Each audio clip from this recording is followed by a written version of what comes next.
Bueno, Shabbat Shalom a todos. Espero que estén muy bien. Me toca hacer la conexión, pero primeramente vamos a leer el Maftir, que está en Bereshit 40, versículo 20 al 23.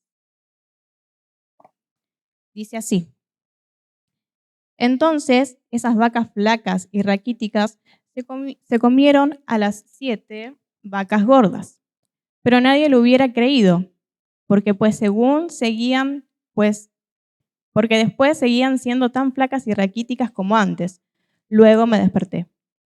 En mi sueño también vi 7 espigas llenas de granos, robustas y hermosas, que crecían de un solo tallo. Después aparecieron otras 7 espigas de grano, pero estaban infestadas, resecas y marchitadas por el viento oriental. ¿Sí? Hasta ahí, bueno, nos vamos a trasladar al libro del profeta Amós.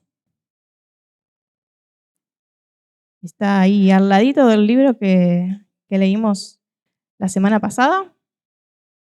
Vamos a buscar el capítulo 2 y vamos a leer desde el versículo 6 hasta el capítulo 3, verso 8.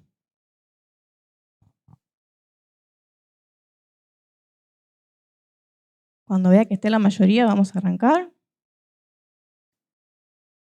¿Estamos todos? Bien. Arrancamos entonces con la lectura.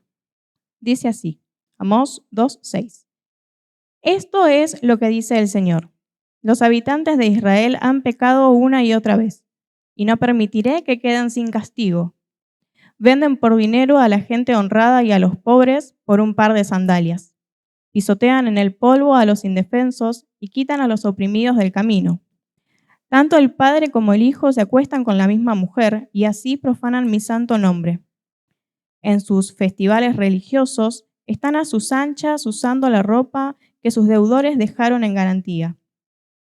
En la casa de sus dioses beben vino comprado con dinero de multas injustas. Pero ante los ojos de mi pueblo destruí a los amorreos, aunque eran tan altos como los cedros y tan fuertes como los robles. Destruí el fruto de sus ramas y arranqué sus raíces. Fui yo quien los rescató a ustedes de Egipto y los guió por el desierto durante 40 años para que pudieran poseer la tierra de los amorreos. Elegí a algunos de sus hijos para ser profetas y a otros para ser nazareos. ¿Acaso puedes negar esto, Israel, pueblo mío?, pregunta el Señor. Pero ustedes hicieron que los nazareos pecaran, forzándolos a beber vino, y les ordenaron a los profetas: cállense. Por lo tanto, haré que giman como una carreta cargada con gavillas de grano. Sus corredores más veloces no podrán escapar. El más fuerte entre ustedes se volverá débil. Ni siquiera los guerreros más poderosos serán capaces de salvarse. Los arqueros no podrán mantenerse firmes. Los más veloces no serán lo suficientemente rápidos para escapar. Ni siquiera los que montan a caballo podrán salvarse. En aquel día, los hombres de guerra más valientes dejarán caer sus armas y correrán por sus vidas, dice el Señor. Capítulo 3. Escuchen este mensaje que el Señor ha hablado contra ustedes, oh pueblo de Israel, contra toda la familia que rescaté de Egipto. De entre todas las familias de la tierra, solo con ustedes he tenido una relación tan íntima. Por eso debo castigarlos por todos sus pecados. ¿Pueden dos caminar juntos sin estar de acuerdo a dónde van? ¿Ruge un león en un matorral sin antes encontrar a una víctima? ¿Gruñe un león joven en su guarida sin antes agarrar a su presa? ¿Cae un pájaro en una trampa que no tiene cebo? ¿Se cierra una trampa cuando no hay nada que atrapar? Cuando el cuerno del carnero toca la alarma, ¿no debería el pueblo estar alarmado? ¿Llega el desastre a una ciudad sin que el Señor lo haya planeado? De hecho, el Señor soberano nunca hace nada sin antes revelar sus planes a sus siervos, los profetas. El león ha rugido, así que, ¿quién no tiene miedo? El Señor soberano ha hablado, así que, ¿quién puede negarse a proclamar su mensaje? Amén. Hasta ahí la lectura de la conexión que nos toca esta semana. Pero bueno, para comenzar vamos a meternos un poquito en el contexto. Amós, el profeta que acabamos de leer, en el hebreo significa cargado o portador de una carga. ¿Sí? Este es el significado de Amós. El centro de su mensaje estaba dirigido al reino del norte de Israel, ¿sí? Que había caído en idolatría, implementaba prácticas sociales injustas. Esto ocurrió en una época de prosperidad para Israel y probablemente en un periodo de paz entre los dos reinos durante los reinados de Usías y Jeroboam II. ¿Sí? Eso es más o menos como para que nos situemos en el contexto histórico, ¿sí? En lo que estaba sucediendo en ese momento. Pero la lectura comenzamos viendo que es una exhortación a Israel porque otra vez habían pecado. ¿Sí, no? Qué raro. Israel metiendo la pata, como siempre. Pero voy a leer este versículo 6 desde la versión Reina Valera, que dice, por 3 pecados de Israel y por el cuarto no revocaré su castigo. ¿Sí? Esos 3 pecados son la idolatría, el asesinato, la inmoralidad sexual, pero no fueron condenados sino hasta que comenzaron a vender a los pobres como esclavos, a sus propios hermanos.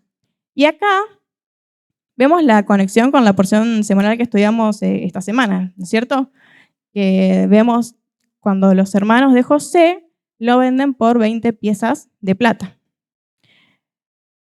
Pero acá en los tiempos de Amós, los ricos observaban los rituales religiosos, daban diezmos extras, asistían a los lugares de adoración y ofrecían sacrificios, pero sin embargo eran codiciosos, ¿sí? Eran injustos y se aprovechaban de los más indefensos, por así decirlo.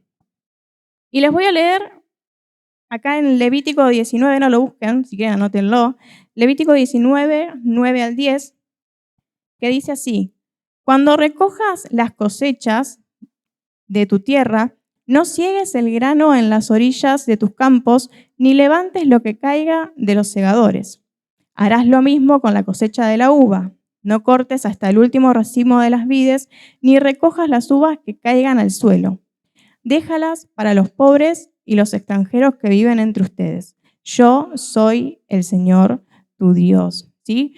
No se les daba una poca cantidad de la producción, sino que se les daba una buena parte. Era una obligación separar una parte de las cosechas para los más pobres. ¿Sí? El Eterno estableció un mínimo obligatorio a fin de que ninguna persona muriese de hambre habiendo cosechas. Ninguna persona refiriéndose a los que tenían menos recursos. ¿Sí? Pero en lo que leímos, vemos que Israel estaba haciendo todo lo contrario, ¿no es cierto? Y el profeta Amós es el primero que habla de la justicia social, que en hebreo, ¿cómo lo conocemos? La sedaká, muy bien. Que esto no es algo optativo, sino un deber impuesto por el Eterno mismo, ¿sí? Dios espera que podamos responder a las necesidades de nuestro prójimo. Y denuncia acá, en el libro de Amós, cómo los ricos de sus tiempos se olvidaron de los pobres, eran indiferentes con ellos. Y acá es donde tenemos que mirar nuestras acciones, ¿sí? Porque tenemos que ver cómo tratamos al hermano, al que tiene menos recursos, si soy indiferente a la necesidad de mi prójimo, si cumplo con la sedaká, la justicia social, cada inicio de mes, ¿sí? Porque eso que traemos, no lo traemos porque sí, sino que cumple una función específica, ¿sí? Es justamente ayudar al que necesita, ¿sí? Y acá, en el versículos del 9 al 11, el Eterno le recuerda al pueblo a través de su profeta, recuerda todo lo que hizo por ellos, ¿sí? Primeramente dice, destruí a los amorreos. Los amorreos eran enemigos del pueblo de Israel, ¿sí? ¿Sabían eso? ¿Y cuántas veces nosotros Dios, el Eterno, ha derrotado a nuestros propios enemigos? Tal vez digamos, no, pero yo no tengo enemigos. me llevo bien con todo el mundo, qué sé yo, pero los enemigos que realmente podemos tener a veces son los vicios, los malos hábitos, malas relaciones, cosas que atentan contra nuestro propósito, ¿sí? Cosas que van en contra del propósito de Dios. Entonces, esos serían como nuestros enemigos, lo que podemos tomarlo nosotros hoy en día, ¿no? Eso y mucho más tenemos. Eh, y vamos a leer Miqueas, este es un versículo muy conocido, Miqueas 6:8, si lo quieren anotar.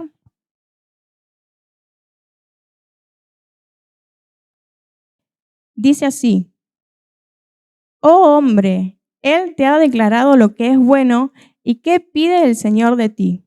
Solamente hacer justicia y amar la misericordia y humillarte ante tu Dios. ¿Sí?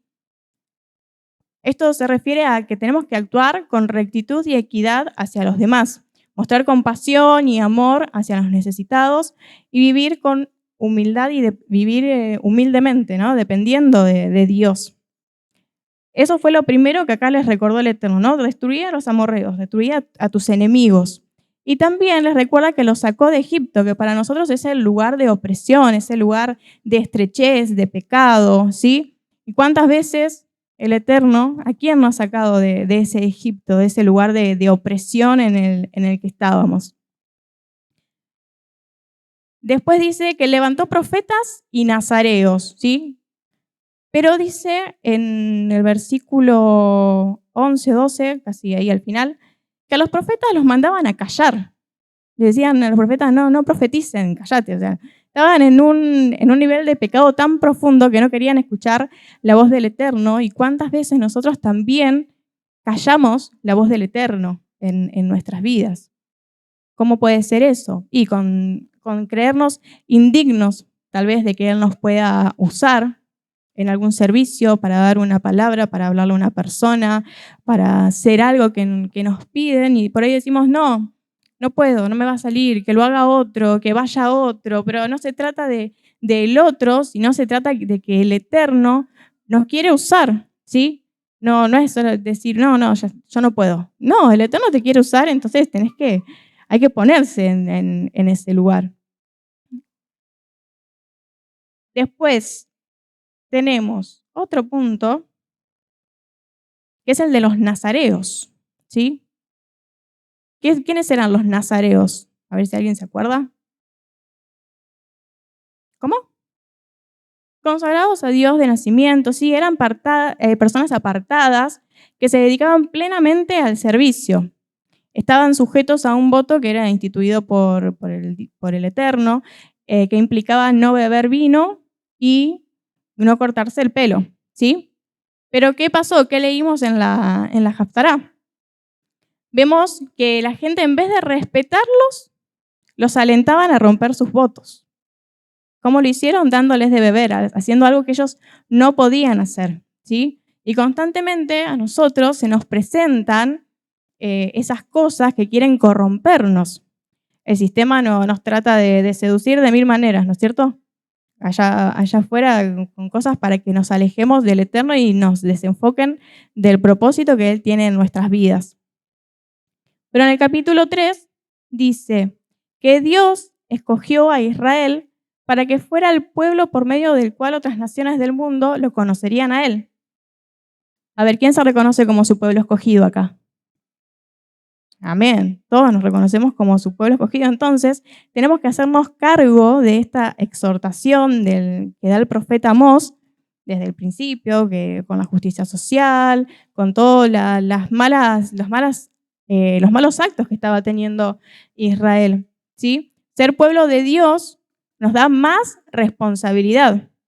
Y acá el Eterno no podía mirar para otro lado cuando su pueblo estaba haciendo cualquier cosa, estaba viviendo en injusticia.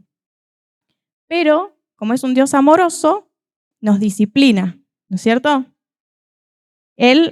La presencia de los profetas es una señal de misericordia. Dios te avisa, te corrige, te exhorta, y lo podemos ver en Hebreos, si lo quieren anotar, 12, 6 al 8, que dice así: Repito, Hebreos 12, 6 al 8.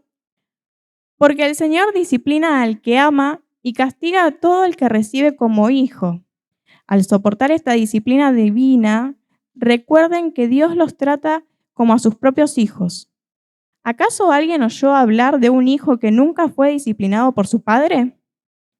Si Dios no los disciplina a ustedes como lo hace con todos sus hijos, quiere decir que ustedes no son verdaderamente sus hijos, sino que son ilegítimos.